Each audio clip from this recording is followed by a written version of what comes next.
저는 그 한국에서 군대 생활을 서부 전선 최전방 부대에서 했습니다.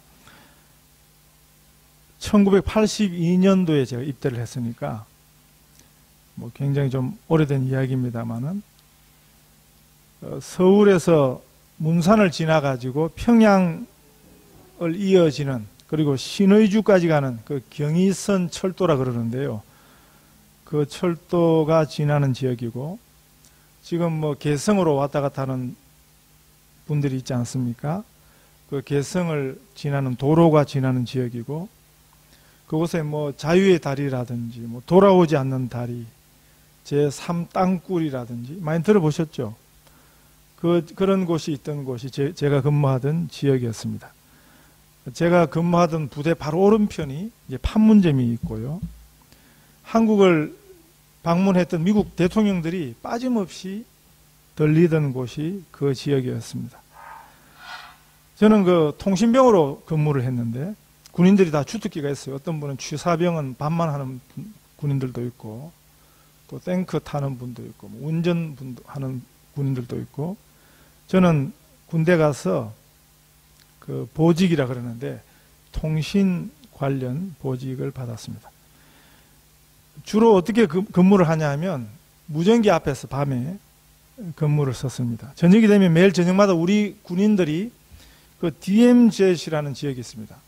그러니까 그 충돌을 막기 위해서 군사 분계선 남쪽으로 2km, 북쪽으로 2km 지역에는 예, 그 비무장하고 네, 거기서는 그런 그 바로 그냥 탁 철책을 두고 앞뒤 이렇게 쳐다보고 있으면 문제가 일어나니까 그만큼 이렇게 여유를 둔 곳인데 근데 사실은 거기 매일 우리 군인들이 각 그 지역을 맡은 군인들마다 아마 1개 분대 한 10몇 명이 거기 들어가요. 그 왜 들어가냐 하면 거기서 매복 근무를 서기 위해서 들어갑니다. 혹시라도 저쪽에서 밤에 몰래 이렇게 넘어오는 북한군들이 있을까 싶어서 실제로 그쪽으로 밤에 왔다 갔다 하거든요. 그러면 그 매복조가 선제로 공격을 하기 위해서 그 매복 근무를 섭니다. 이 매복은 아주 조용한 가운데 써야 되기 때문에 그러나 매복 근무를 잘 쓰고 있느냐를 확인을 매 시간마다 저희들이 근무할 때는 30분에 한 번씩 확인을 하는데 말은 하지 못하고 추금이라 그래가지고 추금 그 소리를 붑니다. 바람 소리를 부는 겁니다. 저쪽 매복조에서 30분에 한 번씩 저희 무전실로 무전기에 대고 추금을 붑니다. 2번을 붑니다. 불어볼까요? 네. 이런 소리예요. 그냥 이상 없다. 그러면 저는 알았다는 뜻으로 한 번만 길게 이렇게 불면 이게 이제 소통이 되는 거죠. 근데 30분이 지났는데 추금을 안 불어요. 그럼 뭡니까? 매복도 처음 갈 때 긴장되지. 거기 전부 지뢰밭이고 또 저쪽에서도 언제든지 공격해 올 수 있는 그런 곳이기 때문에 긴장이 있는데 그것도 매일 다니면 한 달, 2달 지나면 또 군인들이 거기 가서 졸아요.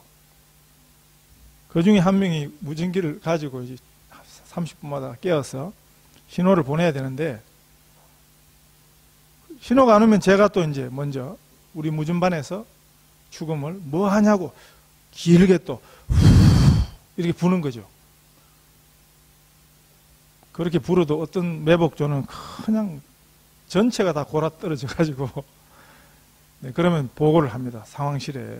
그러면 이제 저도 같은 병사니까 가급적이면 봐주려고 그러는데 뭐 사고가 났을 수도 있고요. 그래서 답이 없으면 그냥 몇 번 하다가 다음 근무조한테 인계를 하든지 상황실에 그냥 보고를 하면 이제 그 친구들은 매복 갔다 오면 그냥 난리가 나는 거죠. 실제로 어떤 날은 그 매복조 앞으로 지나는 공비들을 발견했던 적도 있습니다. 저희가 근무할 때요. 오늘 성경에도 이 매복에 대한 이야기가 나옵니다. 이 여호수아서는 가나안 땅에 들어가서 땅을 차지하기 위한 전쟁사이기 때문에 전쟁과 관련된 용어들이 나오는데, 우리가 이 성경을 읽으면 여호수아서를 읽어갈 때 하나님이 어떤 분인가 하고 우리가 배울 수 있냐 하면요, 하나님께서 참 전략적으로 일하시는 분이다, 그걸 알 수 있습니다. 하나님은 모순이 없는 분이시거든요. 많은 경우에 우리가 우둔하기 때문에 하나님의 지혜를 잘 못 깨달아서 그렇지, 하나님이 하시는 일은 하나님의 지혜에 근거한 그런 지혜의 일인 것입니다. 우리가 그런 이해들을 배울 수 있습니다. 오늘 본문도 마찬가지고요. 그래서 어떤 분들은 이 세상에서 기업하고 경영하는 이런 원리들을 성경 속에 있는 것들 그대로 실행하는 분들이 있습니다. 뭐 기독교인이 한다고 그래서 그게 다 기독교 사업이 되는 건 아니거든요. 진짜 기독교 그 성경적 원리를 따라 해야 그것이 기독교적 사업이 됩니다. 교회라고 이름 붙이고 교회 건물 안에 있다고 다 교회가 아닌 것과 마찬가지입니다. 우리가 요즘 수요일마다 요한계시록 공부를 통해서 예수님이 원하시는 교회가 무엇인가 그걸 공부해 왔는데, 교회는 교회다워야 합니다. 교회다움이 어떤 것인가? 우리 식으로 교회는 이렇게 해야 된다, 그거 아니에요. 우리 생각대로 이런 교회가 되었으면 좋겠다, 그거 아니에요. 진짜 교회의 교회다움, 성도의 성도다움은 성경에서 배워야 합니다. 그렇게 우리가 예배도 드려야 하고요, 그렇게 우리가 찬송도 해야 하고요, 그렇게 우리가 기도도 해야 합니다. 성경적일 때라야, 그 말은 그것이 하나님식이죠. 그것이 하나님 방법이죠. 그럴 때 진짜 교회다움이 있는 것입니다. 진정한 예배도 진정한 기도도 거기 달려 있습니다. 하나님께서는 어떤 기업과 회사를 특별히 복 주시는가? 예수 믿는 사람들이 하는 기업과 경영은 다 복을 받습니까? 그렇지는 않습니다. 우리가 어떤 기업이 기독교 기업인가를 먼저 정의할 필요가 있습니다. 기독교인이 하면 그건 다 기독교 기업인가? 기독교 사업인가? 그렇지 않습니다. 우리가 이렇게 질문해 볼 수 있습니다. 우리 기독교 미술은 뭐가 기독교 미술인가? 기독교 음악은 뭐가 기독교 음악인가? 자, 예수 잘 믿는 사람이 그리는 그림은 뭘 그려도 그게 기독교 미술입니까? 그렇지는 않습니다.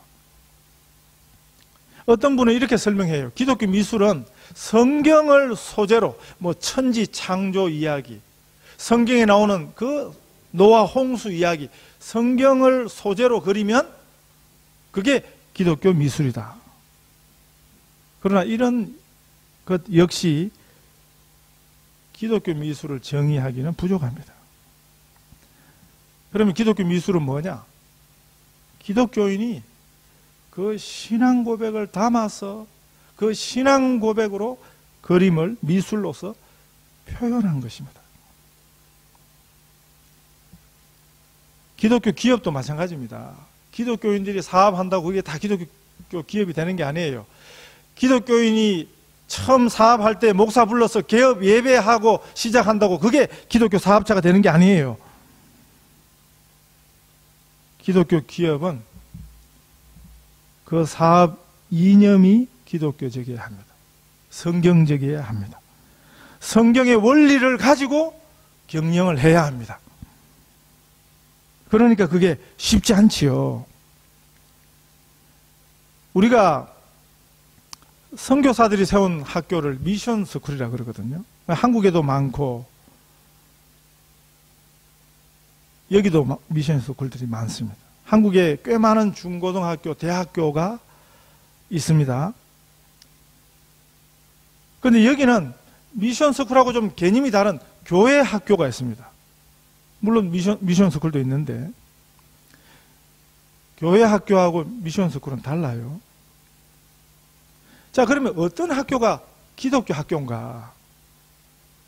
뭐 일주일에 한 번씩 예배 꼭 드리고 또 기독교인 교사들이 가르치는 그리고 교목이 있고 그러면 교회 학교입니까? 기독교 학교입니까? 아니에요. 그런 걸로 되는 게 아니에요. 진정한 기독교 학교는 기독교적인, 다른 말로 성경적인 교육 이념이 있어야 됩니다. 기독교적인 세계관을, 성경적 세계관을 기독교인 교사들이 그들의 신앙으로 학생들에게 가르쳐야 합니다. 그리고 학교 경영을 성경의 원리를 따라서 성경적으로 해야지 그게 진짜 기독교 학교가 되는 것입니다. 오늘 이름은 기독교 학교인데 얼마나 기독교답지 않은 그런 학교들이 많이 있는지 모릅니다. 기독교에 속했습니다. 선교사가 시작한 병원입니다.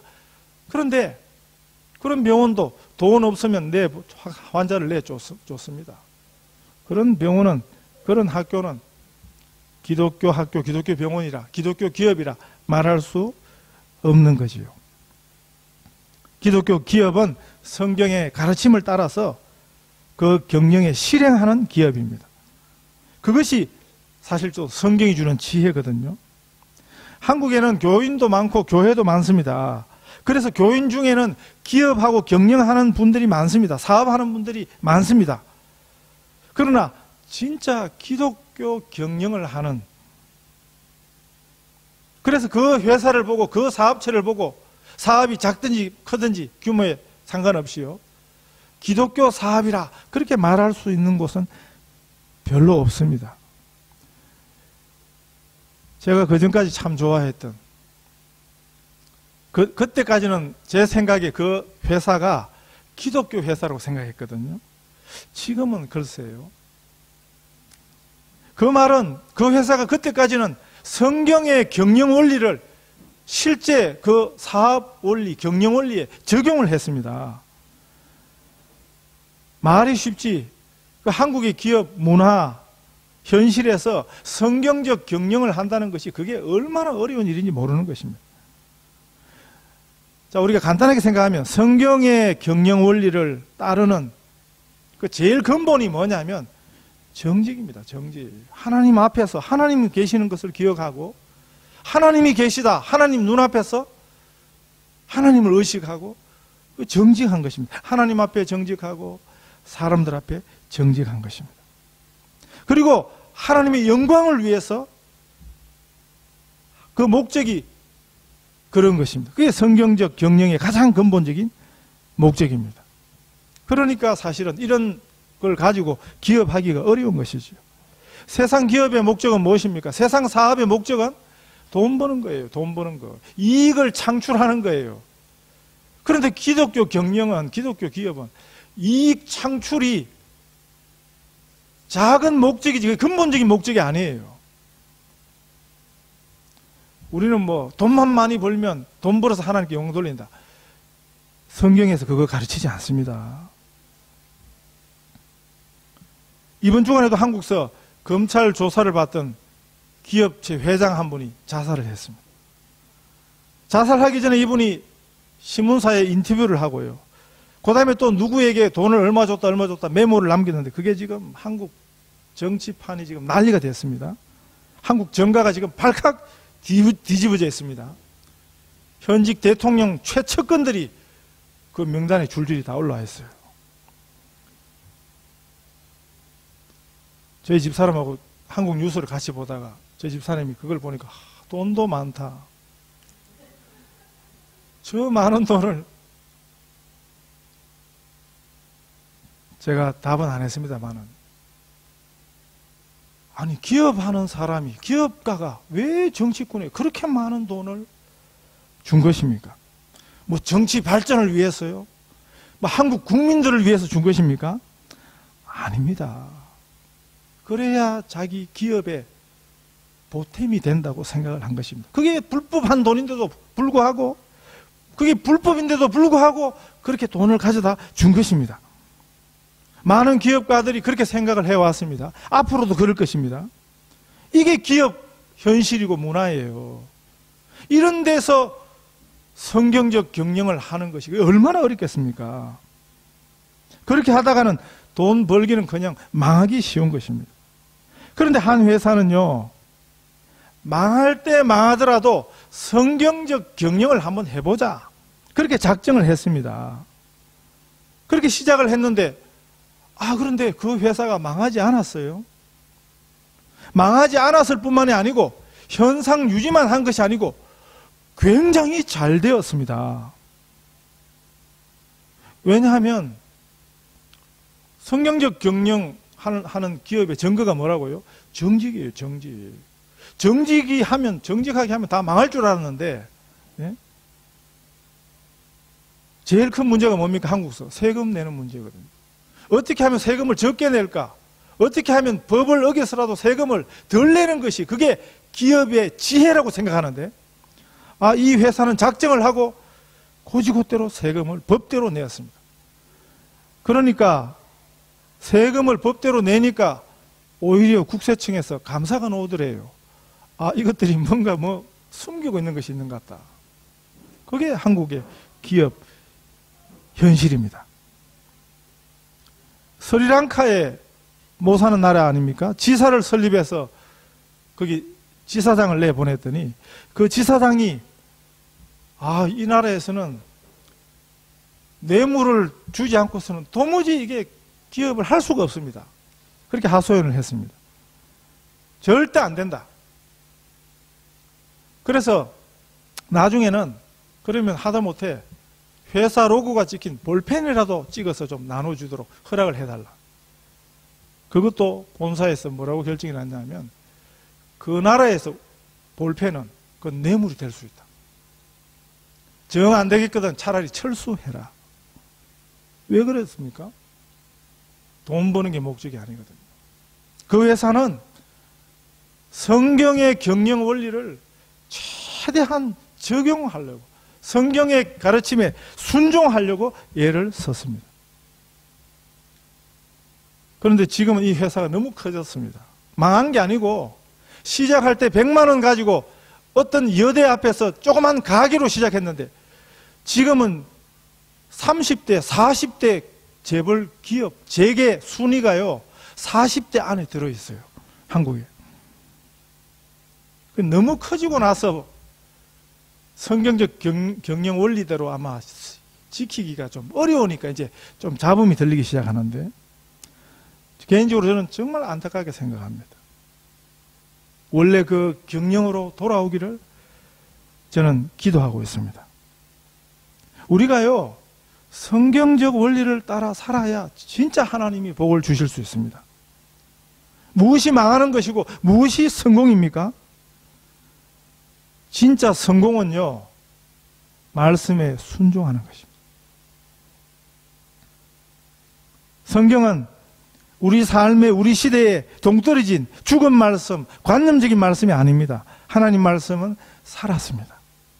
운동력이 있다고 그랬습니다. 좌우의 날선 어떤 금보다도 예리하여 혼과 영과 관절과 골수를 찔러 쪼개기까지 하고 사람의 마음의 생각과 뜻을 감찰한다고 말씀합니다. 하나님 말씀은 3000년 전에, 2000년 전에 주어진 말씀이지만 그 말씀이 지금도 살아 있어서 역사와 시간과 공간을 뛰어넘는 절대적 진리입니다. 영원한 진리의 말씀이 되십니다. 그래서 여호수아서의 이야기가 오늘 우리에게도 그대로 적용되는 그런 원리를 주시는 것입니다. 하나님의 지혜가 필요하신 분들은 우선 성경을 열심히 읽으십시오. 성경을 읽으면서 기도해야 합니다. 그 말씀을 붙잡고 묵상하며 기도해야 합니다. 가끔 목사에게 자신의 삶에 대한 자문을 구하는 분들이 있는데 목사가 모르는 게 얼마나 많은데, 아마 목사한테 오실 때는 성경의 원리를 아마 물어오시는 것이라고 생각합니다. 성경은 우리의 싸우는 우리 삶의 전쟁터, 영적인 전쟁에서 꼭 필요한 지혜를 일러주십니다. 우리 원수인 사단도요, 무조건적으로 공격해 오지 않습니다. 사단의 공격이 무서운 것은 사단이 아주 간교한 것입니다. 사단이 아주 지혜로운 것입니다. 우리의 빈틈을 노리고 우리의 취약점을 노리고 들어옵니다. 그 취약점이 사람들마다 다르거든요. 어떤 분들은 물질에 약하고 어떤 분들은 명예에 약하고 우리가 무엇에 약한가를 사단이 잘 아는 것입니다. 그래서 사단이 무서운 것입니다. 그런데 사단을 무서워하고 떨 필요는 없습니다. 왜냐하면 하나님 말씀은 그 사단을 이기는 전략을, 지혜를 우리에게 일러주시기 때문입니다. 세상이 아무리 답답하고 힘들고 어렵고 세상을 살아나가는 지혜가 있습니다. 세상을 능가하는, 세상을 이겨내는 하나님의 지혜를 구하십시오. 매복이라는 게 뭐냐면 성경이 가르쳐 주시는 원리인데, 매복은 숨어 있다가 갑자기 덮치는 것입니다. 어떤 면에서 보면 그렇게 영예로운 전략으로 보이지 않습니다. 정정당당히 보이는 데서 맞붙는 싸움하고는 모양새가 그렇게 좋아 보이지 않습니다. 그러나 성경은 이 매복 작전을 우리에게 소개하고 있습니다.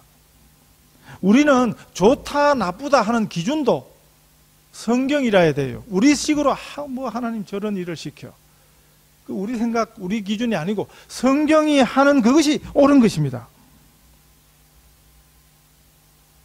우리가 하나님의 전략이 필요합니다. 예수님도 제자들을 세상에 내보내시면서 비둘기같이 순결하고 뱀같이 지혜로워라, 그렇게 하는 것이 말씀하십니다. 이 세상의 정체를 바로 꿰뚫어 볼 수 있는 그런 영적 안목이 우리에게 필요한 것입니다. 이 여호수아서의 이 사건을 보면 하나님께서 참 세밀하게 인도하십니다. 그래서 오늘 제가 설교 제목을 세밀하게 인도하시는 하나님. 하나님 절대 우리를 그냥 두리뭉퉁하게 저리 가라, 그냥 대충 가라, 그렇게 말씀하시지 않습니다. 성경의 매 사건들을 한번 보십시오. 굉장히 세밀하게 디테일하게 말씀하십니다. 그 하나님께서 오늘 우리도 그렇게 인도하십니다. 하나님께서는 오늘 본문에 보면 공격의 시점까지도 일러주십니다. 모세에게는 지팡이를 들어 홍해를 가르키라, 그렇게 말씀하셨고, 여호수아에게는 단창을 들어 아이 성을 가리키라, 그렇게 말씀하셨습니다. 하나님이 일하시는 시간이 있는 것입니다. 하나님의 일하심의 신호를 그렇게 삼으신 것입니다. 하나님께서 그냥 앞부분만 인도하고 알아서 따라오라, 그렇게 말씀하시지 않고요, 처음부터 끝까지 세밀하게 인도하시는 분이심을 보여주십니다. 우리는 그 하나님의 세밀하신 인도하심을 따라가면 실패가 없습니다. 완전한 승리를 누리게 되는 것입니다. 우리의 문제는 무엇입니까? 시작은 좋았는데 목사 오라 그래가지고 개업 예배하고 그리고는 끝났다고 생각하는 것입니다. 그게 문제인 것입니다. 목사를 불러다 가지고 자기가 새로 시작하는 사업장에 개업 예배를 시켰으면 그 개업 예배의 의미가 뭡니까?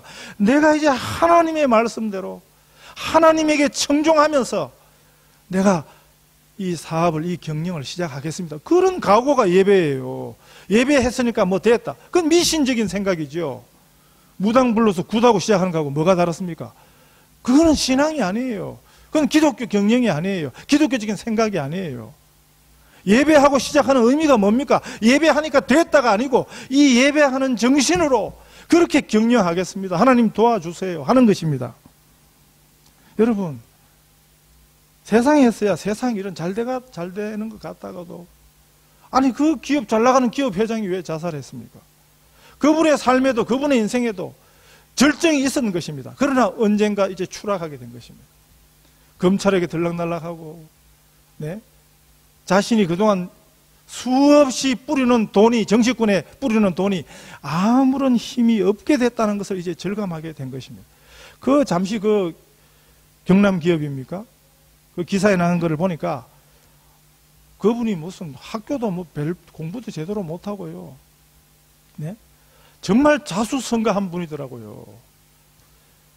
어렵게 기업을 했는데, 그런데 그분의 경영이 탄력을 받게 된 것이 보이지 않는 정치권의 힘을 받은 것입니다. 그래서 다 다른 기업들이 문 닫는데 오히려 그 기업은 일어났어요. 네? 그런데 그 정치권의 도움이 영원하지 않다는 것입니다. 우리는 순간순간 하나님께 물어야 됩니다. 하나님의 세밀한 인도를 구하셔야 합니다. 무조건 밀어붙이는 것이 능사가 아닙니다. 하나님의 인도를 위해서는 하나님이 신호를 주실 때까지 기다려야 하는 것입니다. 하나님은 반드시 우리에게 말씀하시는 분입니다. 우리를 세밀하게 인도하시는 분입니다. 우리를 헷갈리게 인도하시지 않습니다. 사실은요, 이런 원리들을 알면 굉장히 간단해요. 하나님의 인도를 받는 게. 아직 뭐 헷갈린다, 긴가민가 한다. 사실 성경이 주는 말씀은 제가 드리는 것도 마찬가지입니다. 성경의 원리를 따라서 기다리는 것입니다. 하나님은 명확하게 인도하십니다. 하나님의 신호가 없으면 기다리세요. 기다리면 되는 거예요. 기다리는 게 어렵다고요? 기다리는 게 신앙입니다. 기다리는 게 억울하다고요? 억울해도 참아내는 게 신앙입니다. 정확한 하나님의 신호를 기다리십시오. 하나님께서 우리를 세밀하게 인도하십니다. 하나님 주시는 은혜를 받는 원리도 꼭 같습니다. 기다려야 하는 것입니다. 기다려야 하는데 자꾸 여기저기 묻고 다니고 그 사이에 우리가 스스로 헷갈리게 되는 것입니다. 성경은 말씀하여 주십니다. 그리고 우리에게 분명히 알려주십니다. 전략을 말씀해 주시고요. 전략을 어떻게 실행하라고 그 시기와 시점을 세밀하게 인도해 주십니다.